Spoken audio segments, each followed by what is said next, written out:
Olá, hoje eu vou voltar para um código antigo, código da calculadora, e com o objetivo de tentar fechar todos esses tópicos que a gente viu durante o curso.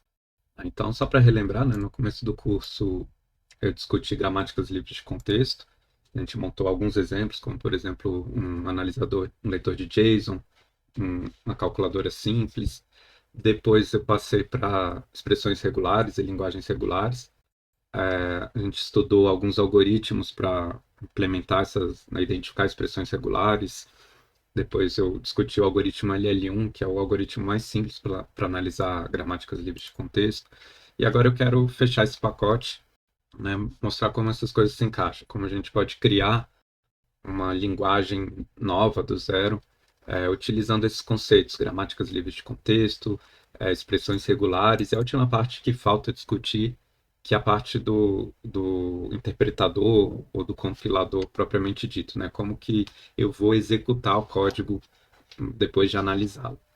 Tá? Então, essa última parte do curso é sobre isso. Eu vou começar a retomar o exemplo da calculadora. E a partir daí a gente vai desenvolver essa calculadora até ela começar a virar uma linguagem de programação. Meu objetivo aqui não é tentar reproduzir nenhuma linguagem de programação específica. Esse é um objetivo muito árduo, porque é algo que exige né, um desenvolvimento extremamente minucioso, extremamente criterioso, para respeitar os detalhes mais insignificantes da linguagem que eu quero implementar. Isso é muito importante quando você está, né, criando uma linguagem de programação, acertar todos esses mínimos detalhes, porque é a base com que as pessoas vão expressar as ideias, né, naquela linguagem. Então, às vezes, diferenças que parecem relevantes possuem consequências importantes em determinados códigos, e por isso, né, uma implementação séria de uma linguagem de programação precisa tomar muito cuidado com essas minúcias. Eu não vou fazer isso, eu não vou criar uma linguagem de programação específica, mas eu quero tomar alguma inspiração de outras linguagens. Então, para tornar as coisas interessantes, eu vou fazer algo meio um Frankenstein de duas linguagens, e a gente vai fazer uma linguagem que vai ser uma espécie de híbrido entre Python e Rust. E por que que eu escolhi essas duas? Bom, Python, porque é a linguagem que a gente está usando para implementar, então eu vou importar toda a semântica do Python, tá? Então as coisas no fundo vão funcionar como Python, mas numa sintaxe diferente. E aqui eu escolhi o Rust, poderia ser qualquer outra. O Rust tem uma sintaxe levemente inspirada no C, então não é tudo, não vai ser muito diferente. Mas Rust tem várias ideias interessantes que acho que vale a pena a gente roubar para nossa linguagem. E é uma linguagem que eu recomendo fortemente quem tiver curiosidade de aprender.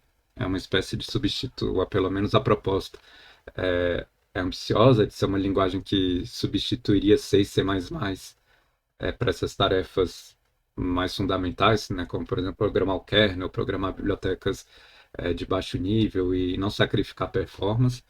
E é uma linguagem que tem várias propostas interessantes nesse sentido. Tá? A nossa linguagem não vai tocar na complexidade do Rust. Rust é famosa por ser complexa de utilizar, porque ela tem regras muito rígidas sobre que variável é dona de cada recurso, e ela faz um uso interessante disso para evitar, ou pelo menos para minimizar, o custo do gerenciamento de memória durante a execução do programa, mas uma parte desse custo é paga durante o desenvolvimento. Né? A gente, como desenvolvedor, precisa pensar em alocação de memória, em ciclo de vida dos objetos, enquanto, por exemplo, no Python tudo isso é automático. Eu não tenho que pedir para o Python alocar memória, nem desalocar, né? Ele cuida de tudo isso para a gente. Então, essa é a grande diferença do Rust, que a gente vai ignorar completamente. Tá? Vou me inspirar só na sintaxe. Mas dito isso, nossa linguagem hoje não vai aparecer nada específico do Rust. Eu vou começar com uma espécie de calculadora, né? A maior parte das linguagens de programação, pelo menos as que não são muito esquisitas, possuem como uma subgramática a calculadora, né? Todas as linguagens entendem coisas desse tipo, expressões matemáticas, às vezes uso de variáveis. Então a gente vai tentar implementar esses exemplos. Tá? Nem todos estão funcionando. Quando eu rodo aqui, na verdade, só o primeiro funciona. E, na verdade, e funciona, enfim, ele consegue calcular o resultado e, e obter a árvore sintática. Tá? Uma sugestão para todo mundo que vai fazer desenvolvimento de linguagens de programação, leitores de formatos de arquivo, é fazer um desenvolvimento muito baseado em testes. A gente cria alguns exemplos, especialmente exemplos patológicos, tá? Eu não recomendo colocar diretamente no código, que nem eu fiz aqui. Depois, nas próximas aulas, eu vou mostrar como que a gente pode deixar esses exemplos mais robustos. Porque se eu tiver uma lista muito grande de exemplos, começa a ficar um pouco inviável. Tá? E depois eu quero importar esse código em algum lugar e eu não quero que ele execute os exemplos quando a gente importa. Então, eu vou mostrar como cria uma suite de testes, coisas assim. Tá? Mas, enfim, é altamente recomendável criar vários exemplos. Eles são prova, né, ou pelo menos não uma prova incontestável, mas uma prova de que, pelo menos em alguns casos, a linguagem funciona. E como é muito fácil criar erros quando a gente modifica a gramática, ou quando modifica essas funções do interpretador ou do transformador, é bom manter essa garantia de que o que funcionava no passado continua funcionando, e o conjunto de testes ajuda nisso. Tá? Ele também pode servir como uma espécie de fases, pensando num jogo, né? Então a gente estabelece as fases que eu quero atingir e vai implementando o código que passa nessas fases. Então, nesse vídeo de hoje, eu tenho essas 4 etapas para resolver. A primeira já está funcionando, e eu quero garantir que ela continue funcionando, por isso eu vou manter o teste aqui. As outras ainda não funcionam. Eu vou comentar e tentar verificar uma de cada vez. Tá? Então, aqui a primeira funciona e fornece a resposta correta. Na verdade, a gente não está verificando isso.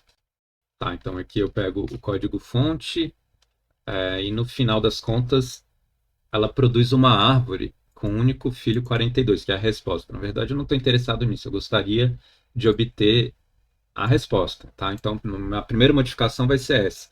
É alterar esse código para ele fornecer a resposta. E eu vou criar uma função chamada eval. Tá? Que isso é típico de linguagens interpretadas. Ela recebe o código-fonte e retorna um resultado. Tá? Esse resultado pode ser qualquer coisa. Na verdade, eu vou importar aqui, tirar essa matemática complexa, importar esse n, falar que o resultado pode ser qualquer coisa. Eu estou aqui misturando Python com Rust já. Tá? Então, meu eval vai ser isso. E, aliás, vai ser isso. Eu ainda não implementei, né? E ele vai retornar a resposta. Então, o que o eval faz? Ele vai primeiro ler a árvore, certo? Depois vai transformar o resultado. E eu quero que o transformer já retorne a resposta. Tá? Então, eu vou fazer simplesmente isso. Pelo menos por enquanto. Tá? E meu transformer eu posso criar dentro do próprio eval. Acho que isso vai ser útil. Tá? Então, no nosso código de teste, eu vou fazer o seguinte. Eu vou imprimir o exemplo. Eu vou destacar aqui só para talvez ficar um pouquinho mais visível. Coloco o exemplo aqui dentro. Vamos imprimir a árvore. Tá? Então, para imprimir a árvore, eu preciso obter a árvore e depois da pretty. E eu vou verificar se o resultado de eval naquele código é igual ao resultado esperado. Tá? Então, eu vou usar esse comando assert. Caso falhe, eu quero mostrar o que aconteceu. Né? Então, eu vou mostrar o eval source, mostrar só uma lista com 2 elementos. Aí, de onde vem o resultado? Vem desse dicionário. Eu marquei a expressão e o valor correspondente. Tá? E para pegar os pares de itens, chave e valor, eu preciso iterar em cima do dicionário.items. Então, aqui vai ser o código-fonte e o resultado. Tá? Daí vem o result. E agora a gente executa e ele vai verificar semaf. Eu troquei esse semaf por maf. Tá, agora ele vai verificar e aparentemente deu algum erro. Deixa eu ver. Tá, claro que tá aí. Eu ainda não implementei. Ele tá falando aqui, ó. Vamos aumentar. Ele dá um erro de asserção e mostra os 2 resultados. Eu poderia colocar uma string, eu acho que fica mais legível. Vamos fazer assim. Tá, essa é a mensagem de erro. Então, estou falando que eval de source é diferente do resultado. Tá, então, tree start 42 é diferente de 42. Legal, porque o nosso transformer, vamos relembrar aqui, o que ele faz? Ele tem vários métodos associados a cada um dos símbolos não terminais da gramática. Então, por exemplo, sum, na verdade, é que ele vai redirecionar para o método add do transformer. Quando não tem esse redirecionamento, ele usa o nome da regra para interpretar aquele nó. Então, sempre que ele encontrar uma expansão desse tipo, na hora de analisar a gramática, sempre que encontrar algo do tipo sum mais mu e for realizar essa regra, na verdade ele passa para o método add para transformar a gramática de acordo. Esse método poderia estar aqui, algo do tipo def add, que recebe dois argumentos são os dois símbolos não terminais que aparecem aqui explicitamente. Na verdade, né, poderiam ser símbolos terminais, desde que eles sejam definidos a partir de expressões regulares. Né? O Lark omite esses símbolos fixos, né, como mais, menos. São operadores e a gente entende que normalmente não está interessado no valor desses objetos, já que o valor é fixo, sempre o mesmo. Então ele vai passar dois argumentos, sum e o mu. Então eu vou chamar de x e y e retornar x mais y. Lembrando aqui que x e y já estão transformados, né? Já foram transformados em números ou objetos, sei lá o que for. Certo? Então isso seria uma implementação possível do add. Só para mostrar que ele está usando isso, vamos calcular errado, somar os dois e adicionar 1 no final. Tá? Então ele retorna 44. Enfim. Tá, claro, porque eu somei aqui, então em vez de ficar 21 dá 22 vezes 2. E tá, então ele está usando essa regra, mas por que por padrão ele usa a soma normal? Porque eu importei a função soma do módulo operator. Então, para alguns casos simples, a gente pode simplesmente fazer isso. Importar diretamente a função, né, se essa função já estiver disponível, e importo na classe, ele vai usar como se fosse um método. Tá, então, o que eu preciso, então, para consertar esse primeiro erro? Ele está retornando uma árvore com o único filho 42. Então, eu preciso criar uma regra para lidar com nós do tipo start. Seria para lidar com esse símbolo inicial. Tá, então meu nó start, pelo menos por enquanto, ele, olhando aqui na gramática, ele recebe um único filho. Tem duas maneiras de lidar com isso. Eu poderia aplicar esse operador de interrogação, que ele elimina o nó, caso o nó tenha um único filho. E isso sempre vai acontecer aqui. Por isso que a gente não precisa lidar com nós do tipo expr, explicitamente. Porque expr vai ser uma soma, então é um nó com um único filho, ele simplesmente omite o expr e lida diretamente com sum. Tá? A mesma coisa que eu poderia fazer isso, ele nunca vai chamar o símbolo de start. Agora funcionou. Tá? Vou mandar imprimir também o resultado, só para ficar mais... Tá, eu poderia fazer isso ou eu posso deixar sem operador de interrogação e criar uma função start. Nesse caso, ela não vai fazer nada com o valor, vai simplesmente retornar o valor. Beleza. Então, primeira fase passou, a gente consegue lidar com essas operações com números inteiros. Mas eu quero, antes de passar para a segunda fase, melhorar alguns aspectos da gramática. Essa gramática eu tinha feito antes de discutir a noção de expressões regulares. Então, a gente a gente criou os símbolos aqui sem fazer menção a expressões regulares. O que eu vou fazer, então, é modificar isso. Vamos modificar esses padrões usando expressões regulares. E no Lark, uma expressão regular é especificada com essa sintaxe. Eu coloco as barras e qualquer coisa que uma expressão regular entre as barras. Então, no caso de inteiros, poderia ser algo assim, barra demais, por exemplo. No caso de nomes, eu já vou usar regras do Rust. O Rust diferencia nomes de tipos versus nomes de variáveis. E isso é um pouco uma questão de convenção, mas ele tenta forçar um pouco essa convenção. Os nomes de variáveis precisam ser minúsculos. Tá? Então, eu vou tirar essa parte AZ maiúsculo e eu vou tratar esse name aqui como nome de variável só. Tá? Então, eu vou chamar ele de ID, seria um identificador. Então, a gente troca aqui para ID, ID. E meu nome de variável vai ser algo do tipo AZ. Então, o primeiro elemento tem que ser uma letra.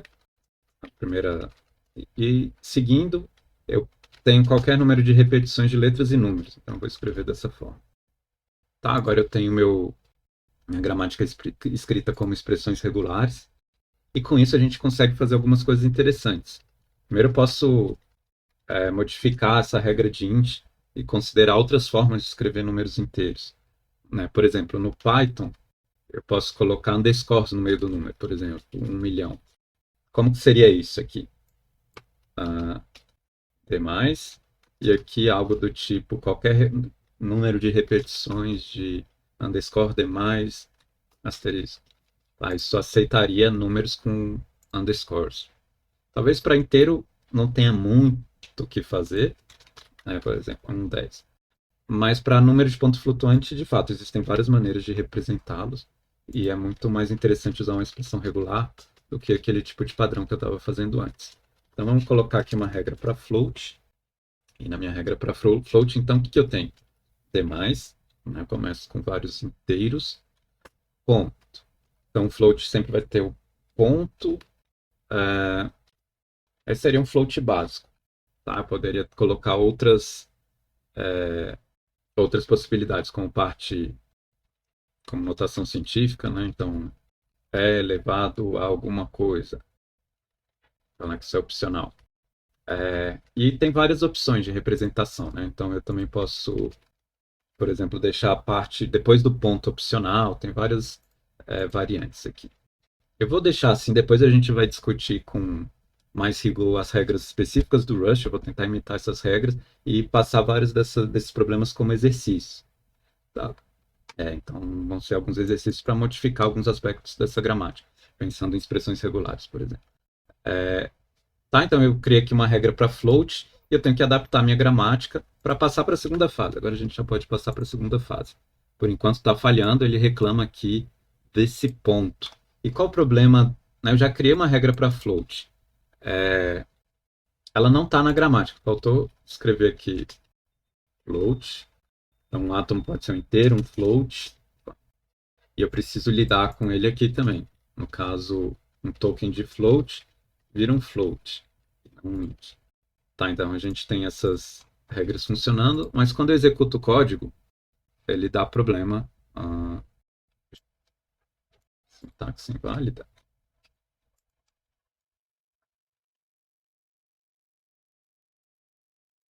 Tá aqui, ó, o criminoso. Copiei isso aqui sem querer, não sei como. Então, a gente tem, né, eu coloquei o float na gramática, a regra para calcular floats e uma regra para transformar uma string com um número float em um float de fato. Aí agora ele conseguiu identificar. Certo? Então a gente tem essas regras para inteiros, né, floats, e, né, expandir a gramática, que eu expandi, no caso, o lexer dessa gramática, colocando um novo tipo.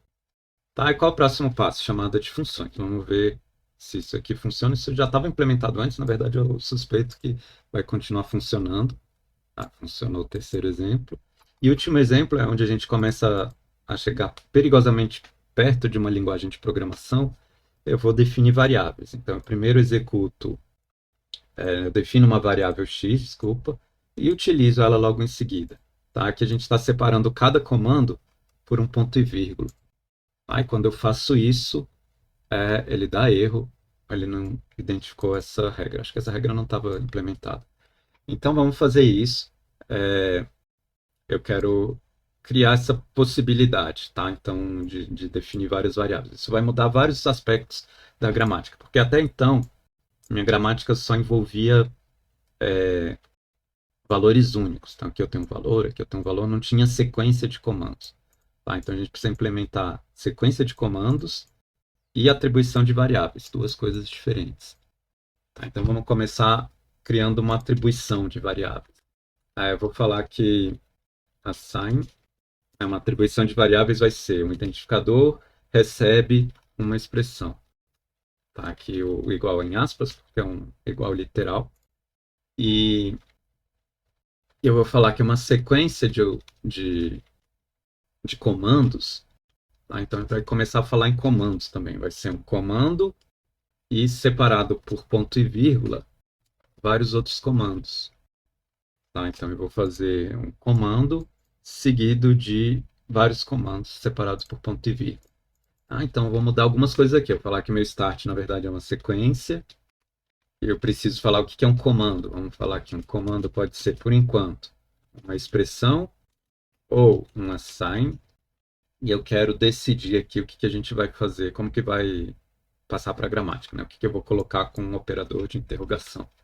Então, para começar aqui, não adianta colocar o operador de interrogação, porque ele tem mais de um filho, então nunca vai omitir o filho. Já aqui faz sentido, porque eu quero avaliar a expressão ou a atribuição, e o valor do comando vai ser o mesmo dessa avaliação. Então eu não preciso criar um nó de comando específico. Tá? E a mesma coisa para sequência. Sequência eu posso colocar a interrogação, e o que vai acontecer? Ele cria um nó de sequência. Se aparecer mais de um comando na expressão, no código, mas se o código contiver um único comando, ele simplesmente avalia o comando, ele não passaria por um método que avalia sequências. Certo? Então o start continua como estava antes. Então o que eu preciso fazer, né, a partir disso? Preciso implementar um método assign e um método para lidar com sequências quando aparecer mais de um comando aqui. Eu já tinha um método assign. Acho que eu estou misturando esse código antigo aqui. Alguma coisa já estava pronta. Então o método assign recebe vários argumentos. Desculpa, o método set, vários argumentos. E eu preciso decidir qual o valor associado a uma sequência de argumentos. E o que eu vou fazer aqui é o seguinte, eu vou usar uma convenção. Várias linguagens de programação utilizam isso quando tem essa noção do valor de um bloco ou de uma sequência de comandos, que o valor da sequência corresponde ao valor do último elemento. Então, quando ele chega na função sec, todos os argumentos já foram avaliados. Então, eu vou simplesmente retornar o último. Tá? Que eu retorno o último valor de args. Bom, agora eu tenho assign.